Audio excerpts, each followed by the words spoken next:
आज हम आपके सामने एक विशेष टॉपिक लेकर खड़े हैं और वो है कोरोना वायरस के विषय में हम आज चर्चा करना चाह रहे हैं। आप जानते हैं कि अभी कोविड-19 एक महामारी चल रही है। इस वायरस से पूरे विश्व परेशान है और यह कब तक इसका प्रभाव रहेगा कोई कह नहीं सकता है। इसके विषय में समझिए, जानिए। आज भी उतना ही खतरनाक है, लेकिन हमें बचने की ज़रूरत है। हम अगर इसको सीरियस नहीं रहें तो ये कभी कभी हमारे घर तक चला आता है, तब हम सीरियस होते हैं। तो इसलिए बहुत ज़रूरी है इसके विषय में जानना। पहले हम बहुत जेन्युइन बात को हम करेंगे, ज़्यादा लंबी बात नहीं करेंगे। सबसे पहले हम बताना चाहते हैं कि कोरोना का नाम जो कोरोना वायरस है, ये कोरोना है। कोरोना का मतलब होता है कि कभी कभी सूर्य ग्रहण के समय ढक जाता पूरा और बढ़ जाता, तो वो इस तरह से दिखता है। उस समय थोड़ा सा सूरज का दिखने के लिए जो स्ट्रक्चर रहता है वो इस तरह से दिखाई देता है, इस तरह से दिखाई देता है। इस तरह से दिखने के चलते ही इसको कहा जाता है, ये उस समय उसको कहा जाता है कोरोना। और जब कोरोना कहा जाता है तो उसका स्ट्रक्चर भी सेम, वायरस का भी स्ट्रक्चर इसी तरह से होता है। वायरस का भी स्ट्रक्चर जो है लगभग ऐसे ही है। और ये वायरस का स्ट्रक्चर है, ये वायरस का स्ट्रक्चर है। तो इसीलिए ये स्ट्रक्चर और ये स्ट्रक्चर मिलता जुलता है। ये कोरोना का नाम, कोरोना को देखकर ही इसका नाम कोरोना रखा गया था। और कोरोना वायरस एक वायरस का परिवार है, बहुत विषाणु का बहुत बड़ा परिवार है, जिसमें लगभग 40 प्रजाति हैं। इसके पहले भी वायरस हम लोगों को संक्रमित करता था, और जैसे साधारण सर्दी जुकाम भी कोरोना वायरस के ही प्रजाति से संक्रमित होता है। मर्स रोग है, मिडिल ईस्ट रेस्पिरेटरी सिंड्रोम था। एक सार्स रोग है, सीवियर एक्यूट रेस्पिरेटरी सिंड्रोम करके वायरस इन्फेक्शन होता था। ये पहले से भी ये सब इन्फेक्शन हो चुका है, जो कोरोना वायरस ही रहता था। लेकिन अभी जो वायरस आया है ये है novel corona virus. Novel corona virus, ये नोवेल कोरोना वायरस काफ़ी ही धमाल मचाया है। नोवेल कोरोना वायरस ये नया प्रजाति है। नोवेल कोरोना वायरस ये नया प्रजाति है। अभी इसका कोई इलाज नहीं है आपके पास, ना ही कोई वैक्सीन है। इसके विषय में हमें जाने कि करता क्या है। नोवेल कोरोना वायरस भी अन्य कोरोना की तरह ही एक खतरनाक है और बहुत ही तेज़, बहुत ही ज़्यादा संक्रामक है, बहुत तेज़ी से फैल रहा है, बहुत तेज़ी से इन्फेक्ट करता है। और सबसे बड़ी बात है कि ये जो इन्फेक्ट करता है, जो संक्रमित करता है, उसमें एक ड्रॉपलेट इन्फेक्शन के माध्यम से करता है। किस माध्यम से करता है? ड्रॉपलेट इन्फेक्शन से करता है।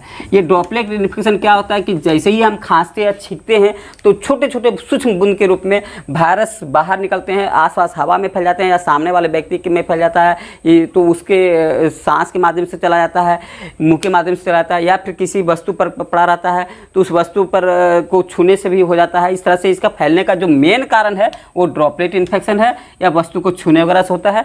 तो इस वायरस के विषय में जानिए कि ये आरएनए वायरस है। कई बार आपसे पूछा जा सकता है कि किस प्रकार का वायरस है। आरएनए वायरस, इसमें सिंगल स्टैंडर्ड आरएनए वायरस होता है। और ये जैसे वायरस दो डीएनए वायरस भी होते हैं, आरएनए वायरस भी होते हैं। तो इसमें एक आरएनए वायरस होता है। इसका मतलब ये हुआ कि इसके अंदर जो जेनेटिक मटेरियल होता है, जो हम लोग को, जो हमारे अंदर बीमारी पैदा करता है, उसके अंदर आरएनए होता है। वही आरएनए हमको इन्फेक्ट करता है। इन्फेक्शन करेगा तो ये करता क्या है? तो इन्फेक्शन करने के बाद इसका कार्य जो है, मैंने हमारा जैसे इन्फेक्शन करने के बाद इन्फेक्शन जब हो जाता है तो ये पहले हमारे अंदर संख्या बढ़ाता है। अपना क्या करता है? पहला ये अपना संख्या बढ़ाने लगता है। जैसे गया, जिस टिश्यू में गया उसके बाद संख्या बढ़ाता है, पहला काम करता है। उसके बाद ये दूसरा काम करता है कि हमारे इम्यूनिटी को दबाता है, इम्यूनिटी को प्रभावित करता है। कौन इम्यूनिटी? तो हमारे जो नेचुरल इम्यूनिटी होता है, माता से प्राप्त या माता पिता से जो प्राप्त हुआ, इनेट इम्यूनिटी कहते हैं। जन्म से जो प्राप्त इम्यूनिटी है, इनेट इम्यूनिटी को प्रभावित करे। इनेट होता है जो नेचुरल इम्यूनिटी हमारे अंदर पहले से ही आया है जन्म के, उसको प्रभावित करता है। और तीसरा काम करता है कि हमारे फेफड़ा को प्रभावित करता है, फेफड़ा को प्रभावित करता है। ये इसके 3 काम हैं। ठीक है, जैसे ही आपके अंदर जाएगा तो संख्या बढ़ाने लगेगा, जिसको कहते हैं रेप्लिकेशन ऑफ वायरस। और इम्यूनिटी प्रभावित करेगा, इसको कहते हैं इम्यूनिटी हाइपर एक्टिविटी। और फेफड़ा को प्रभावित करता है, वो क्या कहता है? इसको हम लोग कहा जाता है पल्मोनरी डिस्ट्रक्शन कहा जाता है। ठीक है, लक्षण क्या क्या रहेगा वायरस का? लक्षण को अगर सिंपली देखा जाए तो पहले लक्षण जो होता था वो पहले सर्दी खांसी, सर्दी खांसी रहता था, खांसता था। रनिंग नोज होता था, नाक बहना, ये सब लक्षण रहते थे। बुखार रहता था, सांस में तकलीफ रहता था, ये पहला शुरुआती लक्षण में ऐसे ही दिखते थे, लेकिन अब के समय में कुछ लक्षण और बढ़ गए हैं। ये सब लक्षण पहले देखा था, लेकिन अब जो है अब लक्षण कुछ और मिल गए हैं। अब लक्षण जो दिखते हैं उसमें कुछ नए लक्षण जुड़ गए हैं। जैसे अभी आ गया है कुछ लक्षण, इसमें है स्वाद का पता नहीं चलना, स्वाद नहीं पता चलना,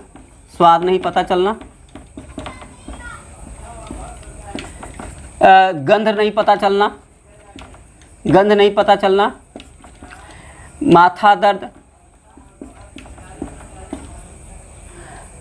बुखार तो यहाँ भी रहता था, ये बुखार हर जगह है, बुखार यहाँ भी है, अभी भी बुखार रह सकता है ना। माथा दर्द, बुखार, इसी में लिख देते हैं बुखार। बदन दर्द ये भी रह सकता है। बदन दर्द जो होता है, जैसे शरीर बुखार रहता है तो बदन दर्द, और बदन दर्द, गर्दन का दर्द, आसपास के पीछे वाले हिस्सा में ज़्यादा दर्द होता है, मांसपेशी का दुखना, और थकावट, कमजोरी, आँख में कीचड़ आना, इसके लक्षण एक होते हैं। आँख का कीचड़ आना, इस तरह कुछ इस विशेष करके लक्षण होते हैं। और हम लोग देखते हैं कि इसमें स्पेशली गला में खराश भी हो जाता है कई बार, इसको गला में खराश, ऐसे कुछ लक्षण दिखते हैं, और खराश। और एक लक्षण और देखा जा रहा है आजकल देखा जा रहा है शरीर में खुजली भी हो सकती है। खुजली, बदन में खुजली, ये लक्षण दिखाई देता है। ठीक है, इस तरह के ये लक्षण है कुछ खास करके, है ना। तो ये लक्षण अगर आपको दिख जाए तो ये देखिए भाई, इसमें ज़्यादा टाइम नहीं रहता है, आप एक दिन होल्ड कीजिए, दूसरे दिन जरूर डॉक्टर के पास पहुँच जाइए। ये लोगों का जो गलतफहमी है कि हम लोग को जवान है कुछ नहीं होता, सभी को होता है इन्फेक्शन, बशर्ते कि जवान लोगों या यंग लोगों के पास इम्यूनिटी थोड़ा ज़्यादा होती है, इसलिए वो सर्वाइव कर जाता है। और जो थोड़ा जो बूढ़े लोग हैं या थोड़ा ज़्यादा एजेड लोग हैं, पहले से कोई डायबिटीज़ है, हाइपरटेंशन है, डायबिटीज या फिर कोई हार्ट डिजीज़ है, तो वो सर्वाइव नहीं कर पाता है, उसको मोटिलिटी रेट ज़्यादा है, बस यही अंतर है। लेकिन इन्फेक्शन जो आपको हो सकता है वही इन्फेक्शन उनको भी हो सकता है। ठीक है, आपको इम्यूनिटी होने के चलते थोड़ा सा, जो यंग लोग हैं जो उसको इम्यूनिटी होने के चलते थोड़ा सा बचाव हो सकता है, वो जल्दी सर्वाइव कर सकता है, वो रिकवर जल्दी हो सकता है। और एजेड लोगों का थोड़ा रिकवरी में टाइम लग सकता है, या फिर रिकवर ना भी हो सके, ये सब दिक्कत रहती है। तो खतरा दोनों के लिए। इसमें जो बचाव पर हम सबसे ज़्यादा जोर देंगे कि हमने, चूँकि इसका न ट्रीटमेंट कुछ नहीं है, तो हम बचाव पर आते हैं। बचाव क्या है? बचाव, इसको देखिए, बचाव में है, पहला है वाश, दूसरा है वियर, और तीसरा है वाक। हम बात करते हैं कि ये तीन, चौथा है वॉचफुल, ये रहना क्या है, ये चार पर पहले चर्चा कर लेते हैं, उसके बाद हम आगे बढ़ते हैं। चलिए देखिए, वाश क्या है कि आप निरंतर हाथ धोइए। वाश मतलब हैंड वाश, आप हाथ धोना जिसको कर सकते हैं, तो हाथ धोइए भाई। इसमें देखिए सबसे बड़ा बचाव है कि हाथ धोते रहिए, रेगुलर वे में धोते रहिए। कैसे धोना है इसको हम चर्चा कर लेते हैं। ये हाथ धोना बहुत महत्वपूर्ण है, बार बार रेगुलर फ्रिक्वेंसी में धो सकते हैं, लेकिन खूब धोते नहीं। समझने की कोशिश कीजिए कि इसमें धोने का मतलब ये है कि जब भी कुछ टच करें, किसी भी चीज़ को टच करें, कलम को टच करें, ये, या फिर घर में हैंडल को टच करें, या फिर आप कहीं किसी तरह से कोई जा रहे हैं, कोई कुर्सी टेबल पर कुछ लिखे हैं, बैठे हैं, तो टच करें, तो आप जरूर हाथ धो लिए। खांसे, छींकें, बात हुई तो बीच बीच में हाथ धोते रहिए। हैंड वॉश कैसे करना है, तो प्रॉपरली हाथ करना है। रनिंग वाटर में हाथ धोइए, पानी बहते रहे और उसमें साबुन लगा करके पूरा धोइए। अगर वो सब नहीं है, बार बार आप ड्यूटी में कभी हैं, तो ये अल्कोहल से, जो हम लोग हैं सैनिटाइजर जिसको करें सैनिटाइज करना, तो अल्कोहल को रब करना, अल्कोहल डालकर हाथ से रगड़ना, ये भी आप सैनिटाइजर का प्रयोग कर सकते हैं। ये है इसका पहला वार। वियर क्या करना है, पहनना है। क्या पहनना है, तो इसमें दो चीज़ें आपको ध्यान में पहनना है। आपको एक मास्क पहनना है और ग्लव्स पहनना है, हैंड ग्लव्स, दस्ताना कर सकते हैं हम दस्ताना बोल रहे हैं। तो दस्ताना और मास्क जैसे अगर आप देखिए, मास्क पहनिए, वो भी मास्क ऐसा पहनिए जो कि इफ़ेक्टिव रहे। आज के समय में अगर आप नॉर्मल कपड़ा पहनते, गमछा पहन लेते हैं तो चलता है, उसमें ये ध्यान रखना है कि इतना भी पतला ना रहे कि अगर पानी डाल दे 2 बूंद और पानी अगर टपक जा रहा है तो समझिए वो बहुत कमज़ोर, वो रोकने लायक नहीं है। कम से कम 2 बूंद पानी डालें और उसको नहीं बाहर टपके तो समझिए कि रोकने वाला है, ये हमारे लिए काम लायक है। तो इस तरह से मास्क जो पहने, तो थोड़ा मास्क जो होता है वो इस तरह का होना चाहिए, जो कि थोड़ा सघन हो, 2-3 लेयर का हो, 3 लेयर का मास्क सबसे अच्छा होता है। तो इस तरह से लेयर वाला होना चाहिए। दस्ताना हो जो कि आप कोई चाहें तो फिर उसको तो दस्ताना तो हम लोग को उतना ज़रूरत नहीं है, ये खास करके मेडिकल इक्विपमेंट के लिए है, या फिर कोई बार बार जैसे कोई काम करता है, सफाई वाला काम कर रहा है, या फिर कोई ऐसे चीज़ों को छू रहा है बार बार, तो वैसे लोगों के लिए है। लेकिन आप जब घूमते फिरते हैं तो आपको हैंड वॉश ही करना है तो काम चल जाता है। तो ये मास्क बहुत ज़रूरी है, मास्क आपको पहनते रहना है, बिना मास्क के कभी ना निकले। वॉक, अब टहलना है, घूमना फिरना है, तो इसमें देखिए पहली बात कि वॉक करें ना करें, तो हम लोग तो पहले फोकस करिए कि स्टे एट होम, घर पर रहना है, घर पर ही रहना है, घर पर ही रहें। लेकिन अगर निकलना ही है तो आप यहाँ पर सोशल डिस्टेंसिंग मेंटेन करना है। सोशल डिस्टेंसिंग के साथ घूमें फिरें, और खड़ा भी हों तो दूसरे सट के ना खड़ा हों। ये कम से कम कहा गया है 3 फीट या 1 मीटर की दूरी पर रखना है। लेकिन अगर कोई इन्फेक्ट व्यक्ति दिखे, संक्रमित व्यक्ति दिखे, तो कम से कम 6 फीट। अगर कोई संक्रमित लग रहा है, खांस छींक रहा है, तो 6 फीट। और अगर आपको कोई उस तरह लक्षण नहीं दिख रहा है तो 3 फीट। तो इस तरह से आप एक डिस्टेंस मेंटेन करिए, और कभी भी घूमिए फिरिए, टहलिए, दौड़िए, धूपिए, कुछ भी करिए, तो ये कम से कम डिस्टेंस होना चाहिए। वॉक करिए, घूमिए, चलिए, बाज़ार में जाइए, किसी भी तरह से, तो ये बचाव होना चाहिए। वॉचफुल, नज़र रखिए कि आसपास में कोई संक्रमित व्यक्ति नहीं है ना। अगर संक्रमित व्यक्ति है तो उसको आप ट्रीटमेंट के लिए उसको मोटिवेट कीजिए, ताकि वो जाए हॉस्पिटल में ट्रीटमेंट, नहीं तो और भी कम्युनिटी में फैलेगा और वो अल्टीमेटली आप तक भी आएगा। इसलिए वॉचफुल, नज़र रखिए, सभी पर नज़र रखना है, इसको नज़र रखिए। ये काम करें तो शायद ये कंट्रोल हो जाए। खांसते छींकते समय ये कोशिश कीजिए कि टिश्यू पेपर रखें, और टिश्यू पेपर में खांसें, छींकें, थूकें, और उसको ऐसे जगह पर डालें जहाँ पर किसी का संपर्क में ना आए, किसी के संपर्क में ना आए। अन्यथा अगर आपके पास टिश्यू पेपर नहीं है तो आप बाँह का प्रयोग कर सकते हैं, जिससे कि ये दूर ना फैले, क्योंकि ड्रॉपलेट इन्फेक्शन होता है। ये में हमेशा ये प्रयास करना है कि हम लोग को घर पर रहें, ज़्यादा प्रयास करना है, इमरजेंसी में ही निकले, अन्यथा ना निकले। और अगर आपको कहीं ऐसा जाना तो यूज प्रोटेक्टिव, आप प्रोटेक्टिव का प्रयोग करें। जैसे शील्ड पहनते हैं हम लोग, शीशा कटता है, सामने कोई इन्फेक्ट करे तो हमारे में शील्ड पहनते हैं, और उस तरह का ग्लव्स पहनते हैं, मास्क पहनते हैं। ये सभी जो है इक्विपमेंट, इसका प्रयोग करके निकलें। और यदि आप कहीं भी भोजन वगैरह, पानी, कहीं बाहर का चीज़ खाना है तो इसको अवॉइड करिए, बाहर का चीज़ ना खाइए।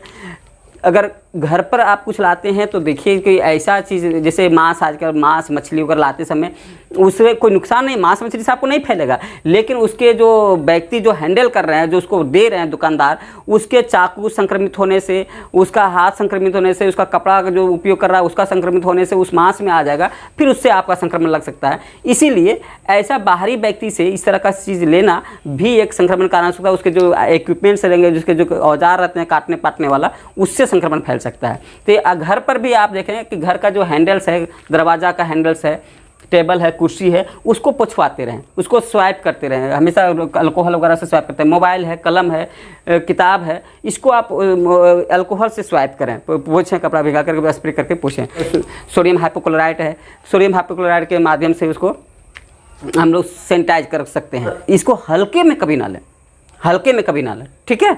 कि अगर कोई व्यक्ति को वायरस हो गया है तो इसको जांचने के लिए एक तरीका है, हम सांस रोक करके देखें तो सांस करीब करीब अगर 30 सेकंड तक रोक लेते हैं तो स्वस्थ हैं।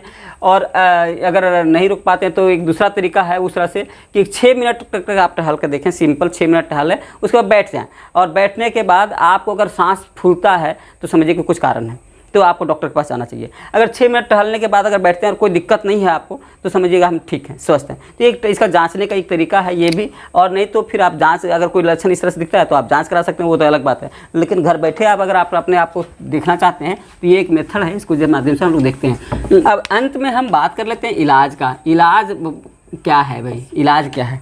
तो देखिए, आप कहेंगे सब कुछ हुआ, बात इलाज की बात नहीं हुई। तो इलाज को हम लोग देखें ऐसे ही, आप सिंपली इलाज कुछ है नहीं, आप एक सब जानते हैं इलाज कुछ नहीं है, इसका वैक्सीन करें। लेकिन करना क्या है, फिर भी आप डॉक्टर के पास जाएंगे कि कुछ इलाज नहीं है तो कुछ जाते क्यों? तो सबसे पहले क्या करते हैं हम, इसमें करते हैं केयर। पहले मेडिकल में उसको रखा जाता है तो केयर किया जाता है, क्योंकि पहले केयर करना है और केयर किया जाता है। दूसरा काम किया जाता है इसमें जो वो होता है सिम्टोमेटिक ट्रीटमेंट में क्या है कि जैसे जो भी लक्षण दिखाई देता है, जैसे अगर सांस फूल रहा है तो उसके लिए दवा दिया जाएगा, अगर उसको बुखार है तो बुखार के लिए दवा दिया जाएगा, अगर उसके पास कमजोरी है तो उसके लिए कुछ कमजोरी को दूर करने के लिए दवा दिया जाएगा, उसके गैस बन रहे हैं पेट में तो उसके लिए गैस को दूर करने के लिए दिया जाएगा, बैक्टीरियल इन्फेक्शन हो गया उसके कारण जीवाणुओं का संक्रमण भी हो गया साथ में, तो जीवाणुओं के लिए एंटीबायोटिक दवा दी जाएगी। तो इस तरह से जैसा लक्षण उसके अंदर पनपते हैं वैसा लक्षण का इलाज डॉक्टर अपने हिसाब से करते हैं। ठीक है, ये एक है इसको कहते हैं लाक्षणिक इलाज, इसको हम कहेंगे लाक्षणिक इलाज, लक्षण के हिसाब से इलाज करते हैं, ये होता है। और केयर करना है, हर समय उसको रेगुलर चेकअप करके देखा जाता है, इसको केयर कहते हैं।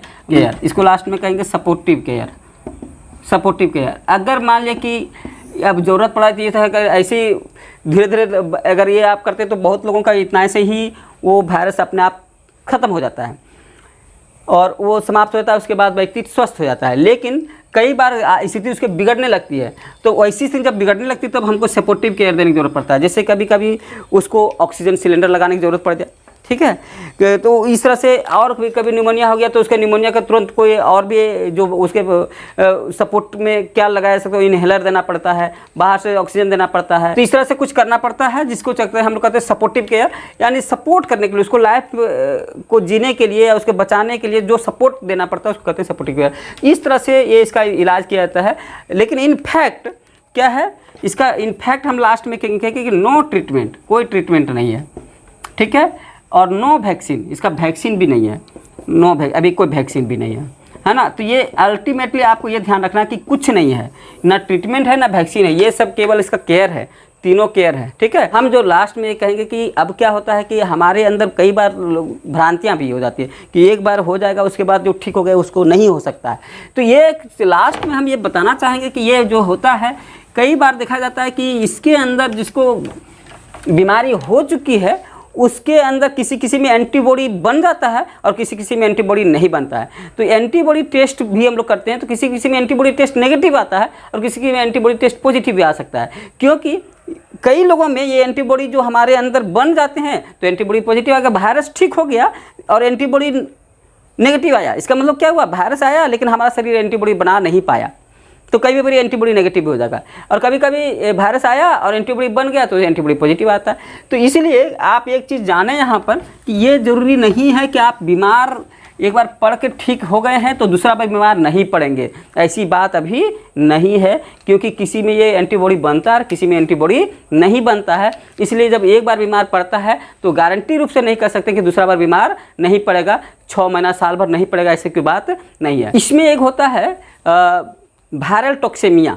तो वायरल टॉक्सेमिया होता है कि अगर वायरस मर भी जाता है तो कुछ वायरस के जो जहर हैं वो हमारे शरीर में अलग अलग तरह का दुष्प्रभाव उत्पन्न करते हैं, अलग अलग तरह का अनकम्फर्टनेस उत्पन्न करते हैं, जिसके चलते ठीक हुआ व्यक्ति को भी कभी पेट गड़बड़ हो जाता है, कभी सुस्ती आ जाती है, कभी कमजोरी होता है, कभी गैस बनने लगता है, इस तरह का परेशानी आने लगती है, और इसी को कहता है वायरल टॉक्सेमिया। तो वायरल टॉक्सेमिया भी आपको परेशान करता रहता है बहुत दिन, इसलिए इस बीमारी का ठीक हो जाने के बाद, इस वायरस को मर जाने के बाद भी आप परेशान होते हैं। इसलिए अल्टीमेटली हम ये आपको बताने के लिए हम इस टॉपिक को चुना था कि अभी लॉकडाउन खोला जा रहा है और बाज़ार में भीड़ बढ़ रही है, रोड में सब बाहर आ रहे हैं लोग, और लोग ये गलत फहमी में कई बार समझ लेते हैं कि वायरस ख़त्म हो चुका है, इसका कोई प्रभाव नहीं है। कई बार मीडिया में भी, कई बार ये यूट्यूब वगैरह में कुछ ऐसे लोग इसको इस तरह से बना के दिए हैं कि ये बिल्कुल कमज़ोर चीज़ है, जिसका कोई इस तरह से कुछ स्टेटमेंट आ रहा है कि तो ऐसे कुछ हम देखते हैं, वो चीज़ ऐसी इसको हल्के में ना लिया जाए। कुछ लोग ठीक हो जा रहे हैं, कुछ लोग बहुत गंभीर बीमार हो जा रहे हैं और कुछ लोगों के प्राण चले जा रही है। तो ये भाई आप किस में आ सकते हैं कोई ठिकाना नहीं है, ठीक है। अगर 10% ही लोग मर रहे हैं तो 10% में कौन 10% है ये कोई जानता नहीं है। 10% में आप हम कोई भी हो सकते हैं, इसलिए ये 10% में आप भी आ सकते हैं, इस चीज़ को ध्यान में रखिए। अल्टीमेटली आप ये बात याद रखिए कि अगर 10% भी लोग मर रहे हैं तो उसे भी बचाना है। इसलिए रोग को रोकने के लिए हम इसका बचाव और इसकी सावधानियाँ जो है उसको बरतें, और अभी भी इसकी खतरा को समझें। जैसे ही खुलता है अभी भी क्राउड से बचें, भीड़ भाड़ से बचें। स्कूल कॉलेज अभी भी बंद हैं ताकि रोग रोका जा सके। बाज़ार खुले हैं, लेकिन बाज़ार में आप इस कदर से ना भीड़ बनाएं जिससे कि बीमारी फैले। धन्यवाद, थैंक यू आप लोग को।